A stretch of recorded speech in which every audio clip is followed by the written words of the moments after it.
huyendo para salvar la vida. La mañana que siguió su entrevista con el profeta, John Ferrier fue a Salt Lake City y tras encontrar a un conocido que se dirigía a las montañas de Nevada, le entregó un mensaje para Jefferson Hope.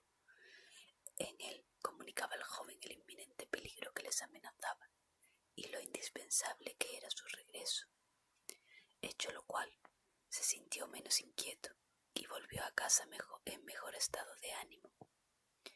Al acercarse a su granja, le sorprendió verse en 2 caballos atados a los postes de la entrada. Todavía se sorprendió más cuando se encontró, al entrar en la casa, con que 2 jóvenes habían tomado posesión de su sala. Uno de ellos, de cara larga y pálida, estaba recostado en la mecedora, con los pies encima de la estufa.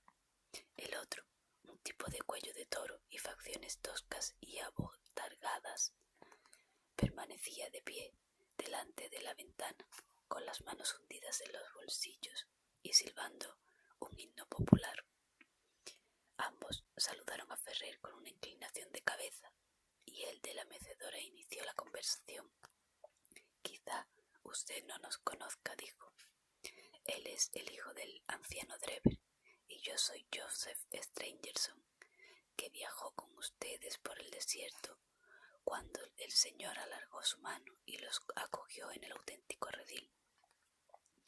Como lo hará a su debido tiempo con todas las naciones», añadió el otro con voz nasal. «El Señor muele despacio, pero muy fino». John Ferrier se inclinó con frialdad. Había adivinado quiénes eran sus visitantes. «Hemos venido», prosiguió Strangerson, «por consejo de nuestros padres, para solicitar la mano de su hija, para que el de nosotros tosquee a usted y a ella les parezca mejor. Como yo solo poseo 4 esposas y el hermano Drever 7, creo que mi solicitud tiene prioridad». «Nanay, hermano Strangerson», gritó el otro, «la cuestión no es cuántas mujeres tenemos, sino cuántas mujeres podemos mantener. Mi padre me acaba de ceder sus molinos y soy el más rico de los 2. «Pero mi futuro es mejor», dijo el otro acaloradamente. «Cuando el Señor se lleve a mi padre, serán mías sus curtidurías y su factoría de artículos de cuero. Además, soy mayor que tú y ocupo un puesto más elevado en la iglesia». «Es la chica quien tiene que decidir», replicó el joven Drever, sonriendo a su propia imagen reflejada en el cristal. «Dejaremos en sus manos la elección». Durante todo este diálogo, John Ferrier había permanecido furioso en el umbral, conteniéndose a duras penas para no descargar su fusta sobre las espaldas de los 2 visitantes. «Oídme bien», dijo por fin, avanzando hacia ellos. «Cuando mi hija os invite, podéis venir a esta casa, pero hasta entonces no quiero volver a ver vuestras caras». Los 2 jóvenes mormones le miraron atónitos. A sus ojos, esa competición entre ellos por la mano de la muchacha representaba el máximo honor, tanto para ella como para su padre. «La habitación tiene 2 salidas», gritó Ferrier, «la puerta y la ventana. ¿Cuál preferís?». Su oscuro rostro tenía un aspecto tan furioso y sus enjutas manos un gesto tan amenazador que los 2 visitantes se levantaron de un salto y se batieron a toda prisa en retirada. El viejo granjero los siguió hasta la puerta. «Cuando hayáis decidido cuál de los 2 va a ser, me lo comunicáis», dijo con sarcasmo. «Pagará usted todo muy caro», gritó Strangerson lívido de ira. «Ha desafiado al profeta y al consejo de los 4. Lo lamentará hasta el fin de sus días. La mano del Señor caerá pesadamente sobre usted», gritó el joven Drever. «Él se alzará y le golpeará». «Pues entonces yo mismo empezaré con los golpes», exclamó Ferrier furioso. Y se habría precipitado escalera arriba en busca de su rifle si Lucy no lo hubiera retenido cogiéndolo por el brazo. Antes de que pudiera liberarse de ella, el rugido de los cascos de los caballos le indicó que los visitantes estaban ya fuera de su alcance. «Jovenzuelos hipócritas y granujas», exclamó secándose el sudor de la frente. Preferiría verte en la tumba, hija mía, que casada con uno de ellos. Y yo también, padre, dijo la muchacha con vehemencia. Pero Jefferson estará pronto aquí. Sí, no tardará en llegar. Y cuanto antes mejor, pues no sabemos cuál será la siguiente jugada de estos granujas. Ya era hora, en efecto, de que alguien capaz de aconsejar y de prestar ayuda acudiera en auxilio del anciano y valeroso granjero y de su hija adoptiva. En toda historia del asentamiento no se había dado un caso tan flagrante de desobediencia a la autoridad de los ancianos. Si el menor error era castigado tan severamente, ¿qué suerte le esperaba a este máximo rebelde? Ferrier sabía que su riqueza y su posición no le servirían de nada. Otras personas tan conocidas y tan ricas como él habían desaparecido con anterioridad y sus bienes habían pasado a la iglesia. Era un hombre valiente, pero temblaba ante los vagos e imprecisos horrores que se cernían sobre él. Podía enfrentarse con ánimo sereno a un peligro conocido, pero aquella incertidumbre le destrozaba los nervios. Sin embargo, ocultó sus temores a su hija, fingiendo no conceder excesiva importancia a la cuestión, aunque la joven, con la clarividencia del amor, se daba perfecta cuenta de su ansiedad. Ferrier esperaba recibir algún mensaje o reconvención de John a propósito de su conducta, y no se equivocaba, aunque llegó de modo imprevisto. Al levantarse a la mañana siguiente encontró para su sorpresa un pedacito de papel prendido en la colcha de su cama, justo encima de su pecho. En él se leía en letras grandes y desmañadas: se te conceden 29 días para que te enmiendes. Y después, los puntos suspensivos inspiraban más miedo que cualquier amenaza. A Ferrier le dejó perplejo que esta advertencia hubiera podido llegar hasta su habitación, pues sus criados dormían en la dependencia fuera de la casa y las puertas y ventanas estaban bien cerradas. Estrujó el papel y no le dijo nada a su hija, pero el incidente le heló el corazón. Los 29 días eran, obviamente, lo que le restaba del mes que John le había concedido. ¿De qué serviría la fortaleza y el valor ante un enemigo armado de tan misteriosos poderes? La mano que había prendido el papel hubiera podido atravesarle el corazón, sin que él llegara a saber nunca quién lo había asesinado. Mayor fue su sobresalto a la mañana siguiente. Se habían sentado a desayunar cuando Lucy lanzó un grito de asombro y señaló hacia arriba. En medio del techo había alguien carrapateando, quizás con un extremo de un tizón, un número 28. Para su hija, aquello resultaba ininteligible y él no se lo aclaró. Durante la noche permaneció levantado y montó guardia con su escopeta. No vio ni oyó nada y, no obstante, por la mañana habían pintado un gran número 27 sobre la puerta de la casa. Así fueron pasando los días, y con la misma certeza con que amanece todas las mañanas, comprobó que sus invisibles enemigos llevaban la cuenta e iban anotando en algún sitio bien visible cuántos días le quedaban del mes de gracia. A veces los fatídicos números aparecían en las paredes, a veces en el suelo, en ocasiones en pequeños carteles fijados en la puerta o del jardín o de la valla. Pese a su vigilancia, Ferrier no logró descubrir el origen de estos avisos diarios. Al verlos, se adueñaba de él un horror casi supersticioso. Estaba cada vez más ojeroso e inquieto, y sus ojos adquirieron la ansiosa mirada de un animal acorralado. Solo le quedaba una esperanza, y era la llegada del joven cazador desde Nevada. El 20 se transformó en 15 y el 15 en 10, pero no había noticias del ausente. Uno tras otro fueron descendiendo los números y seguía sin dar señales de vida. Cada vez que se oía el paso de un jinete o de un cochero azuzaba a sus caballos, el viejo granjero corría a la puerta, creyendo que por fin le llegaba ayuda. Por último, cuando vio que el 5 daba lugar al cuarto y que daba lugar al 3, se descorazonó y abandonó toda esperanza de escapar. Sin ayuda de nadie y con sus limitados conocimientos de las montañas que rodeaban el asentamiento, sabía que no cabía hacer nada. Los caminos más transitados estaban estrictamente vigilados y controlados, y nadie podía transitar por ellos sin una orden del consejo. Por muchas vueltas que le diera, no veía modo de escapar al golpe que se cernía sobre su cabeza.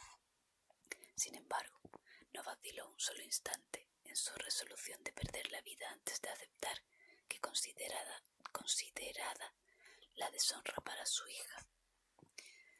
Un atardecer estaba sentado solo, reflexionando profundamente en sus problemas y buscando en vano una salida. Aquella mañana había aparecido el número 2 en la pared de su casa, y el día siguiente sería el último plazo asignado. ¿Qué sucedería entonces? Una serie de vagas y terribles fantasías desfilaron por su imaginación. ¿Y su hija? ¿Qué sería de su hija cuando él faltara?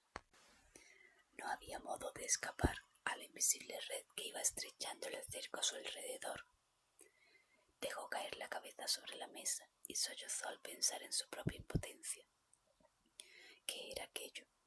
Había oído, en medio del silencio de la noche, muy débil pero con toda claridad, un ruido como si alguien arañara suavemente. El sonido procedía de la puerta de la casa. Ferrier salió sigiloso al vestíbulo y escuchó con atención. Hubo una breve pausa y después se repitió aquel ruido, quedo e insidioso. Obviamente, alguien daba suaves golpecitos en uno de los paneles de la puerta. Sería un asesino de medianoche que venía a cumplir las criminales órdenes del tribunal secreto. ¿O acaso un agente que estaba notificando la llegada del último día de gracia? John Ferrier sintió que una muerte instantánea sería preferible a esa incertidumbre que le destrozaba los nervios y le paralizaba el corazón. Dio un salto hacia adelante, descorrió el cerrojo y abrió la puerta de par en par. Fuera reinaba la calma y el silencio. La noche era agradable y en lo alto centelleaban intensamente las estrellas. Ante los ojos del granjero se extendía el jardincito delantero, cerrado por la valla y la verja de entrada, pero ni allí ni en el camino se veía a nadie. Con un suspiro de alivio, Ferrier miró a la derecha e izquierda, hasta que, echando por casualidad una mirada hacia sus propios pies, descubrió con asombro que en el suelo yacía un hombre de bruces, con los brazos y las piernas completamente extendidos. Aquella visión lo turbó de tal modo que tuvo que apoyarse en la pared y cubrirse la boca con la mano para contener un grito.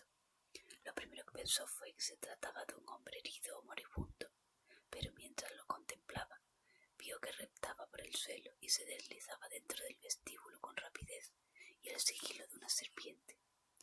Una vez dentro de la casa, el hombre se levantó de un salto, cerró la puerta, y el asombrado granjero reconoció el rostro audaz y el gesto decidido de Jefferson Hope. «Dios mío», dijo John Ferrier con voz entrecortada, «qué susto me has dado. ¿Por qué has entrado así?» «Deme algo de comer», dijo el otro con voz ahogada. «En las últimas 84 horas no he tenido tiempo de echar un bocado ni beber nada». Se precipitó sobre la carne fría y el pan que había quedado encima de la mesa después de la cena y los devoró con avidez.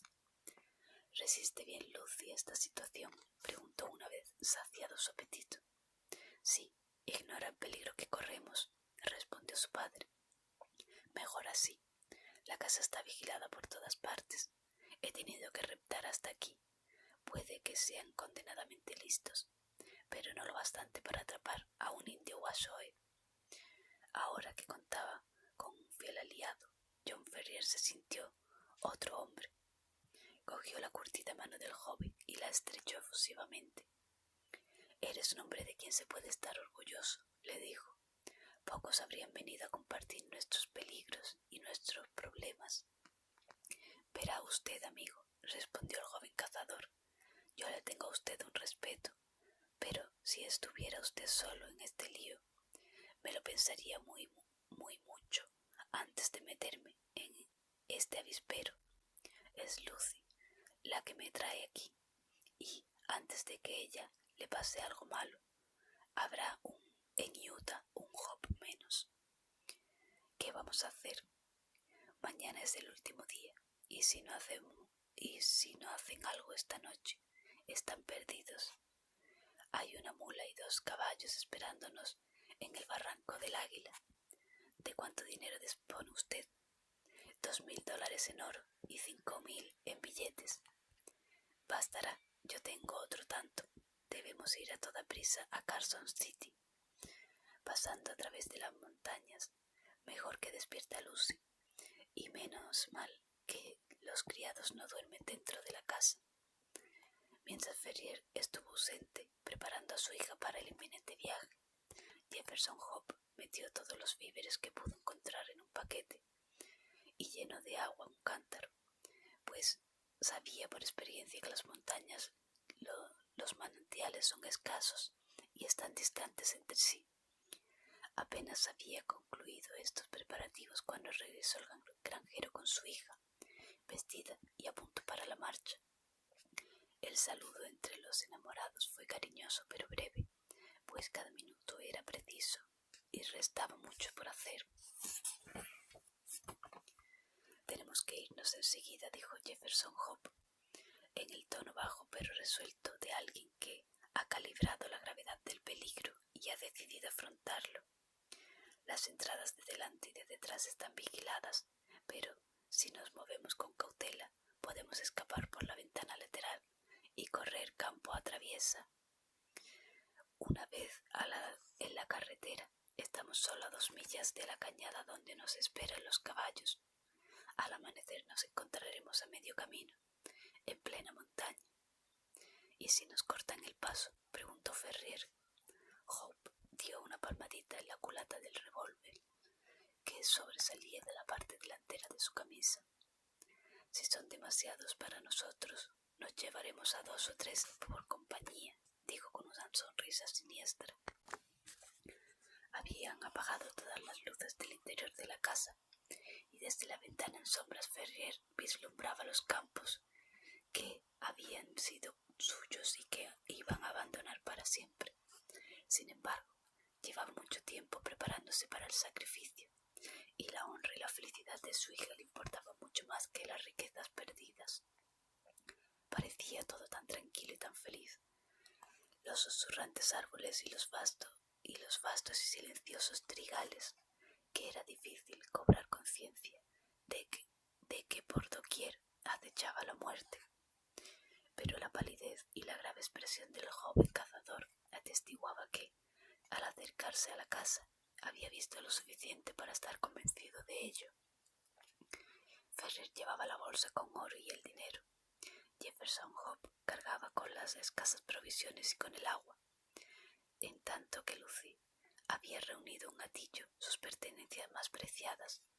Abrieron la ventana despacio y con mucho cuidado esperaron a que una nube oscura ensombreciera la noche, y uno a uno se deslizaron por la ventana del pequeño jardín, conteniendo el aliento y agachados. Lo recorrieron a trompicones y se refugiaron al amparo del seto, que fueron rodeando hasta encontrar una apertura que daba al trigal. Justo al llegar a este punto, el joven agarró sus 2 acompañantes y los arrastró a la sombra, donde permanecieron silenciosos y temblando. Era una suerte que el adiestramiento en sus praderas le hubieran proporcionado a Jefferson Hope el oído de un lince. Acababan de agazaparse él y sus amigos cuando se oyó a pocas yardas el melancólico aullido de un búho, que fue inmediatamente contestado por otro muy próximo. En ese momento emergió del claro hacia el que se dirigía una figura vaga y difusa, y repitió el lastimero grito que le servía de señal. un segundo hombre surgió de las sombras. Mañana a mediodía, dijo el primero, que parecía estar al mando, cuando el chotacabras grite 3 veces. De acuerdo, asintió el otro. Tengo que decírselo al hermano Trevor. Comunícaselo a él y que él lo comunique a los demás. 9-7. 7-5, respondió el otro. Y las dos figuras se separaron en distintas direcciones. Sus últimas palabras habían sido, obviamente, una especie de seña y contraseña. En cuanto sus pasos se desviaron en la lejanía, Jefferson Hope se levantó de un salto y, tras ayudar a sus compañeros a pasar por el hueco que había en el seto, los guió a toda prisa a través de los campos, sosteniendo y casi cargando con la muchacha cuando parecían fallarle las fuerzas. «Deprisa, deprisa», decía de vez en cuando con voz sofocada. «Estamos cruzando la línea de centinelas. Todo depende de nuestra rapidez. Deprisa». Una vez en la carretera, avanzaron con facilidad. Solo en una ocasión se encontraron con alguien y consiguieron refugiarse en un trigal y evitar que los reconocieran. Antes de llegar a la ciudad, el cazador se desvió por una senda estrecha y escarpada que conducía a las montañas.